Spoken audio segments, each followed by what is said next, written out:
Welcome to Fathers University, where we educate men in fatherhood, finance, and fitness. Hey, don't let this sweat fool you. Don't let it scare you. I just got finished working out. But I'm gonna be very honest with you. Yesterday, I did not work out. I was tired. I was drained. I was spent. I was emotionally spent, physically spent. Looking at the news all day and seeing what's going on across our world. There's no sports.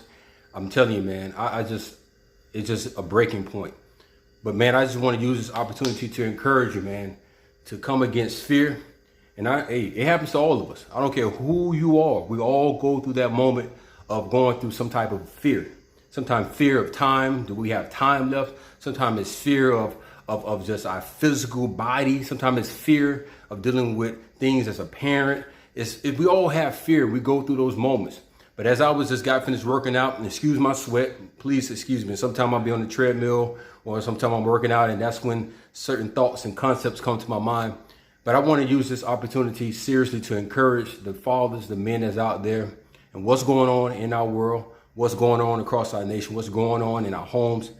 Man, we got to be strong. We have to be strong. And I want to give you 3 points how to overcome fear. The first thing, meditation. For me, it's prayer. It's so important. For me, it's prayer, man. I tell you, when I get into that place of prayer and asking God for some help, asking God for some clarity, and asking him for some divine wisdom that's out of my understanding. And remember, you use that thing to come against that fear.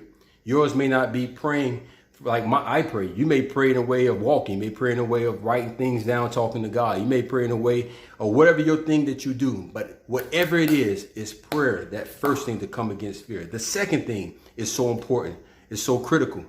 We have to speak against what we are fearing. We have to speak against the thing. You have to specifically speak against the thing. You have to be sure, confident in speaking against that thing, writing it down. If you don't identify it, it will identify you. So whatever it is, you can't be nonchalant about it. You can't be blinded about it. You can't be like, no, it's not that serious. No, you have to speak against the thing. If it's a health issue, if it's a financial issue, if it's an emotional issue, if it's a childhood issue, whatever the issue is, you got to speak against that thing. Write it down. Write it down. Make it plain. Write the vision down. Write the fear down and speak against it. And the last thing, my sister, she texted me a picture of my niece, and it just blessed my heart. And I tell you, she texted a picture of my niece, and she was asleep. She was asleep. She's a baby and she was asleep. And as I was thinking about what's going on in our world and what's going around throughout life, one thing we need to do in order to overcome fear, we need to rest. Rest. That's one of the hardest things to do is rest.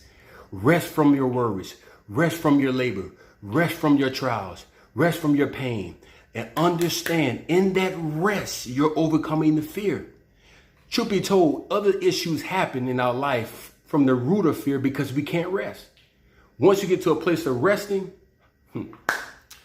the rest is greater than the fear. Repeat after me. The rest is greater than the fear. Fathers, I want to encourage you, man. I want to encourage you. I know we live in a time right now, especially what's going on in our homes. We quarantine. We got our kids. We got family. We got everybody pulling at us. And I know we can hold it all together. I know we got it all together. I know, it's going to turn around, but deep inside, there's fear. And I want to encourage you to rest in the midst of the fear. This is Emerson Morris, Fathers University. Fathers, we're looking to educate fatherhood in finance and fitness. Rest in your fear.